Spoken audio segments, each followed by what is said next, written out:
Assalamu alaikum warahmatullahi wabarakatuh. Muhisani mtazamaji wa Al-Wafa TV, ni yangu matumaini kwamba upo salama na unaendelea kufuatilia chaneli yetu hii ya Al-Wafa TV. Lengo la chaneli yetu ni kuhakikisha kuwa tunakuletea maudhui mbalimbali za kijamii, lakini hasa kuendelea kufahamu mambo mbalimbali ambayo yanapatikana katika shule yetu. Leo tumetembelea ofisi ya mkuu wa shule hii. Ni baada ya maoni ya waliokuwa wengi kutamani kumsikia mkuu wa shule ya Al-Wafa Islamic, ambaye hivi sasa tuko naye hapa na tunaenda kuzungumza naye mambo mengi sana ya uhusiayo taasisi hii ya Al-Wafa Islamic, hasa katika kitengo chake cha taaluma. Mkuu, assalamu alaikum wa rahmatullahi wa barakatuh. Wa alaikum salam wa rahmatullahi wa barakatuh. Sheikh, karibu sana. Asante sana bwana.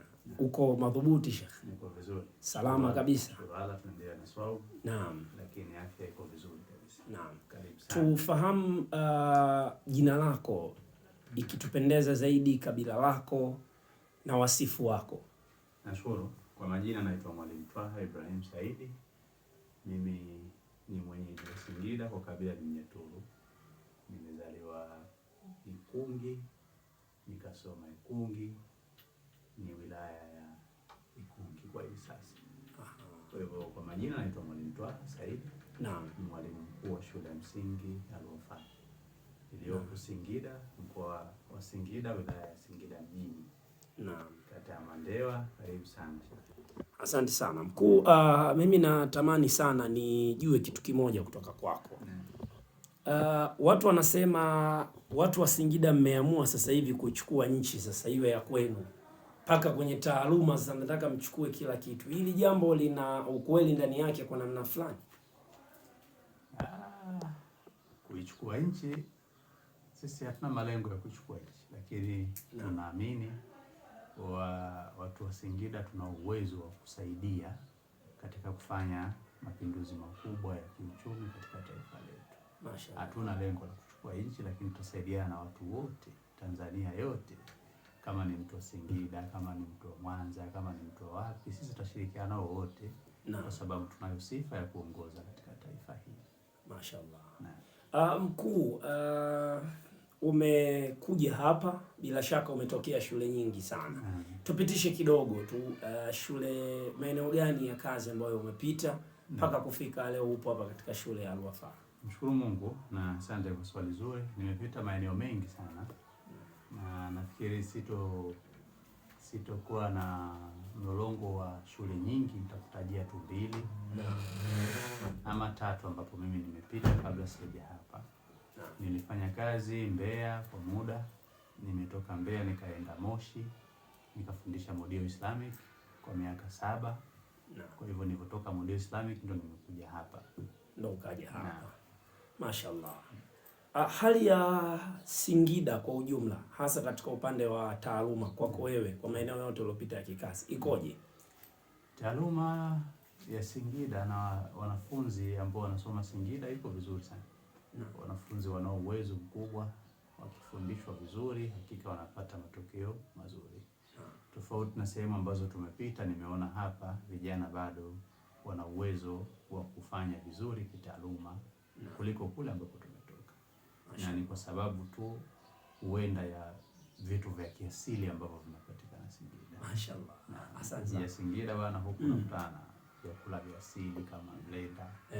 Inaongeza kitu kwenye ubongo wa mtoto. Kwa hiyo inawasaidia wanafunzi hawa, wanafanya vizuri sana. Tuje tuizungumzie sasa shule ya Al-Wafa. Al-Wafa ni miongoni mwa shule ambayo inafanya vizuri kwa hivi sasa. Na undani wa shule hii ni kwamba unashikwa na watu wengi ambao wanaifanya shule hii inakuwa vizuri. Kwako wewe kama mkuu na mshikamano wa shule hii, hasa katika upande wa taaluma, toka ufike hapa, shule unaionaje na mazingira yake kwa ujumla? Alhamdulillah, namshukuru Mwenyezi Mungu, toka nimefika hapa kwa kweli shule ilikuwa inafanya vizuri kipindi cha nyuma, lakini kwa miaka hivi karibuni imefanya vizuri zaidi. tukisema kwa hivi sasa inafanya vizuri zaidi, lakini sio kwamba ilikuwa inafanya vizuri. Lakini kwa miaka hivi karibuni imeongeza maradufu kufanya vizuri. Na naweza kulisema hili kwa kuzingatia matokeo ya mwaka 2025 kwa wanafunzi waliofanya mtihani wa darasa la 7 na darasa la 4 wamefanya vizuri sana. Wamepata daraja A bora. Kwa darasa la 7 2025 waliofanya mtihani walikuwa 57. Lakini kati yao wanafunzi 50 wamepata daraja A na wanafunzi 7 pekee ndio wamepata daraja E. Kwa hiyo tumefanya vizuri zaidi kuliko miaka ya nyuma. Lakini hii ni kutokana na ushirikiano. Ndio sababu sema tuna wadau wa elimu, tukianza kabisa na ofisi zetu za wilaya, mkoa na hata hapa ndani ya shule. Tunashirikiana vizuri sana na wazazi na walimu wenyewe, wafanyakazi wote. Kwa kiufupi tunafanya teamwork. Shule yetu teamwork ndio kipaumbele chetu. Sahihi. Kwa hiyo ndio siri, huenda tumefanya vizuri katika hii miaka hivi karibuni kuliko kipindi cha nyuma. Mkuu, mimi nataka nikurudishe nyuma kidogo. Umeipokea hii shule mwaka 2024. Ulipoipokea shule hii, matokeo mazuri zaidi ni ya mwaka jana. Umesema yote yalikuwa ni mazuri kwa miaka yote. Tupe siri ni nini hasa ya matokeo ya mwaka jana darasa la 7 na la 4 kufanya vizuri. Nashukuru. Tuliweka malengo kama shule, tunahitaji nini? Sisi tulikuwa tunahitaji wastani wa A tuupate. Kwa hiyo tuliweka malengo na tukawa tunayatimiza yale malengo. Kila mara tunafanya evaluation, kila mara tunajitathmini kwamba haya malengo ambayo tumeyaweka tunayafikia. Tukawa tunafanya majaribio kwa wiki, tunafanya mitihani miwili. Kila wiki tunafanya tathmini, tunafanya test retest. Tukishafanya ule mtihani tunarudia tena, tunakaribisha wanafunzi yale maswali. Lakini vipo vingine ambavyo vimesaidia kwenye kupata matokeo mazuri. Wanafunzi kujifunza kwa kuona halisia wa hayo mambo. Ukishamfundisha mwanafunzi kwamba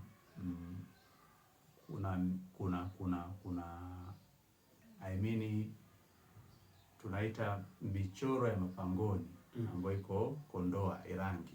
Basi mwanafunzi huyo umtoe darasani umpeleke akatizame uhalisia. Sisi tulifanya tour mbalimbali ambazo zinawasaidia wanafunzi kujifunza kwa vitendo zaidi. Tulienda Kondoa, tukaenda Dodoma, tukaangalia SGR. Tulitoka SGR, baadaye darasa lingine tukawapeleka Serengeti, wakaona wale wanyama, wakaona vivutio. Lakini walisoma historia ya Mwalimu Nyerere, muasisi wa taifa letu. Walifika Butiama kuangalia alikozaliwa Mwalimu Nyerere, kaburi lake, lakini familia yake. Kwa kujifunza kwa kutizama kwa vitendo kuliwasaidia wanafunzi wale kufanya vizuri kitaaluma. Pamoja na mengine mengi, lakini haya ni baadhi tu. Na kingine kikubwa, sisi tunamtumaini Mwenyezi Mungu. Tunasoma, lakini tunamuomba Mwenyezi Mungu kwamba sisi Bwana tumefanya jitihada zetu za kibinadamu, lakini wewe sasa ndiye unayegawa riziki. Utatugawia riziki yetu sisi. Kama riziki yetu ni kupata A, basi Mwenyezi Mungu tunakuomba utupatie A. Kwa hivyo tulifanya yote hayo, lakini kikubwa zaidi ni kumuomba Mwenyezi Mungu katika yale malengo ambayo tumejiwekea. Tunamuomba Mwenyezi Mungu basi ayabariki tuweze kufikia. Alhamdulillah tumepata. Na tulipata zaidi ya kile ambacho tulikiomba, kwa sababu tuliomba 250 wastani tukapata 257. Kwa hiyo mwaka huu tutegemea labda iwe zaidi ya hapo. Na bila shaka. Mashaallah. Mkuu, tumefanya mazungumzo na baadhi ya walimu akiwemo ofisi ya taaluma ambayo ipo chini yako. Moja katika kitu ambacho amekizungumza ni namna ambavyo unawapa support katika kile ambacho wanakihitaji. Utofauti wa shule ya Al-Wafa Islamic na shule zingine uko wapi? Yaani kuna mtu sasa hivi anaweza kawa anasema Al-Wafa ni nini? Basi tupitishe kiufupi kwamba Al-Wafa ni shule gani na utofauti upi? Al-Wafa ni zaidi ya shule. It is more than a school. Yaani ukiacha kwamba tutamfundisha mwanafunzi hesabu ama sayansi ama jiografia au Kiswahili au English, lakini sisi tunafanya zaidi ya kusoma. Shule yetu na shule zingine tofauti yake kubwa ni malezi. Sisi tunafanya malezi. Yaani ukiachilia mbali tunafundisha, lakini sisi tunalea hawa watoto waje kuwa viongozi waadilifu kwenye taifa letu. Kwa lazima tuwapike kwenye misingi ya dini. Ndio tofauti yetu kubwa. Tupitishe kwenye Al-Wafa. Al-Wafa ni shule ya namna gani? Iko vipi? Walimu wake, vipindi na utaratibu mwingine? Al-Wafa ni shule ya Kiislamu yenye mrengo wa dini. Sisi tunapokea wanafunzi kuanzia chekechea, tunapokea wanafunzi darasa la kwanza mpaka darasa la 7. Wanafunzi wale watasoma masomo ya dini, lakini watasoma na masomo ya mazingira, kwa sababu hii ni shule ambayo inafundisha masomo yote mawili. Mwanafunzi ukimleta Al-Wafa atasoma dini, atamjua Mwenyezi Mungu, atamjua mtume wake, lakini pili atasoma dunia, ambao ndo haswa wengi wanakimbilia, angalau mtoto wangu awe daktari, awe injinia, awe sijui mwalimu. Sasa sisi tunatoa vyote kwa wakati mmoja. Atakuwa daktari, atatimiza malengo yake, lakini pili atakuwa anamjua Mwenyezi Mungu, anaijua dini yake. Kwa ni shule ya Kiislamu ambayo kiuhalisia tunatoa vitu viwili kwa wakati mmoja. Tunapiga ndege wawili kwa wakati mmoja. Mashaallah. Mkuu, nina mtoto wangu yupo mkoani. Mimi nina tamaa ya kuja aje asome hapa. Yupo Mara, Mbeya. Pengine nimevutiwa sana na shule ya Al-Wafa. Nafikaje sasa hapa Al-Wafa? Yaani ili mtoto wangu aweze kuja. Pengine labda mwingine mimi na mtoto wangu yupo hapa Singida. Nafikaje shule? Sawa. Sisi kwanza tuseme shule yetu ni ya kutwa na bweni. Kwa hapo wanafunzi wa bweni tunapokea kutoka mikoa yote Tanzania. Lakini ukitoka mkoani kwako na kutoka, kwa mfano umesema ukitoka Mara au ukitoka Mwanza, utapanda gari huko na kutoka utafika Singida mjini. Kwa sababu sisi shule yetu iko mkoa wa Singida, inapatikana wilaya ya Singida Manispaa. Ukifika Singida mjini stendi, basi utachukua kama ni bajaji au kama ni pikipiki, utakuja kata ya Mandewa. Kata ya Mandewa ndipo ilipo shule yetu. Ukifika kata ya Mandewa, kuna sehemu inaitwa Jiner, karibu kabisa na chuo cha maji kwa hivi sasa. Zamani ilikuwa chuo cha utumishi. Ukifika hapo utakuwa umefika shuleni kwetu. Utakuwa umefika shuleni. Na kwa watoto ambao wanasoma bweni, unawahakikishia wazazi kuna vitu gani vya tofauti? Tumekuwa tukiona bweni nyingi hazijakidhi sana mahitaji kwa watoto. Malezi bado wanarudi nyumbani, malezi yako vile vile. Kitu gani ambacho Al-Wafa pengine mtoto wangu atakaporudi likizo kutoka boarding nitasema yes, hapa alikuwa Al-Wafa kwa Islam? Tunazingatia moja, tunazingatia usafi wa watoto, usafi wao binafsi, lakini pia na usafi wa mazingira yale ya bweni. Hicho ndio kipaumbele chetu cha kwanza. Cha pili, tutazingatia afya ya mtoto, ikiwa ni pamoja na kupata chakula chenye virutubisho vyote. Wanafunzi wetu wa bweni sisi wanapata chakula chenye virutubisho vyote. Kwa maana yake atapata kama ni wali, utakuwa na matunda, kutakuwa kuna juisi, wanapata vyote vile. Kwa baada ya kuangalia usafi wa mazingira na usafi wao binafsi na chakula, lakini tunakuja kuzingatia taaluma yao, kwa sababu muda mwingi tunao hawa watoto, tunawasaidia kwenye kufanya zile homework. Lakini zaidi ya hapo, wanafunzi hawa wa bweni wana vipindi vya madrasa. Baada ya vipindi vya kawaida kuisha saa 9:30, basi wao huwa wanaendelea na madrasa, wanahifadhi Qur'an, wanasoma hadithi na vitu vingine kadha wa kadha. Kwa wanaotokea kutwa, utaratibu wao ukoje? Wanaotokea kutwa tunamshukuru Mwenyezi Mungu. Kuna wapo ambao wanajitegemea usafiri, maanake wakiamka asubuhi ile wataletwa na wazazi wao shule. Lakini sisi tunatoa huduma ya magari ya usafiri shuleni. Kwa maana mwanafunzi ataenda kuchukuliwa nyumbani na school bus, ataletwa mpaka shule, atasoma vipindi, vikishaisha atachukuliwa tena na usafiri, atapelekwa mpaka nyumbani getini. Na sisi tumeenda mbali zaidi kama Al-Wafa, sisi tunafanya customer service.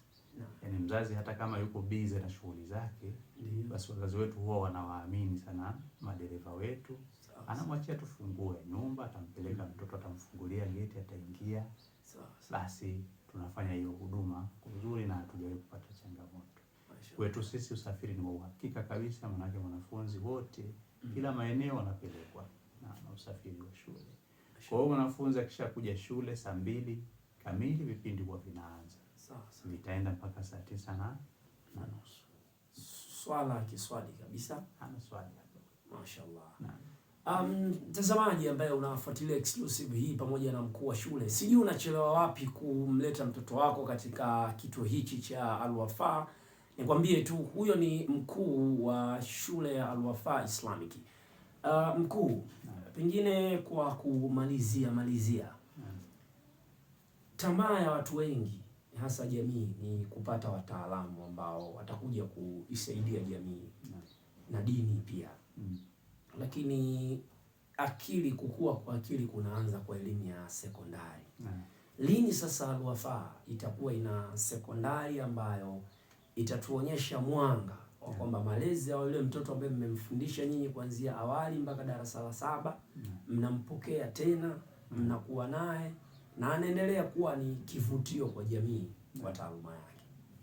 Nashukuru sana, alhamdulillah. Swali zuri, na sisi tumeuona uhitaji wa kuwa na sekondari, na alhamdulillah mpaka hivi sasa tayari tuna sekondari ilishakamilika, na wanafunzi tunaozungumza hivi sasa wapo darasani wanaendelea na masomo.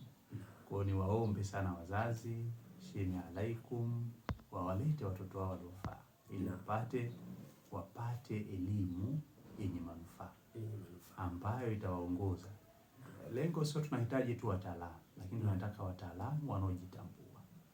Sasa wataalamu wanaojitambua huwa wanapikwa kwenye hizo shule za dini. Lengo la shule yetu ni kuandaa Waislamu wataalamu ambao watakuja kuitumikia jamii yao. Ukishakuwa daktari, lakini wewe ni daktari ambao una hofu na Mwenyezi Mungu.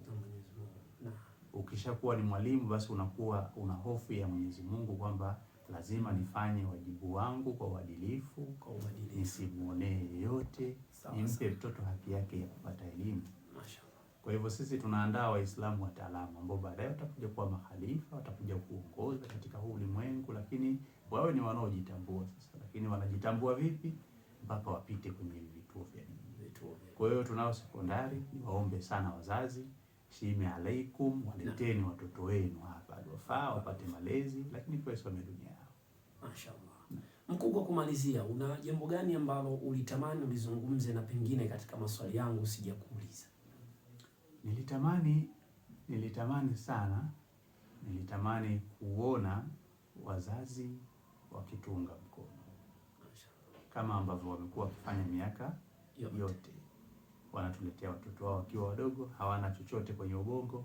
Mtoto analetwa hajui chochote kabisa.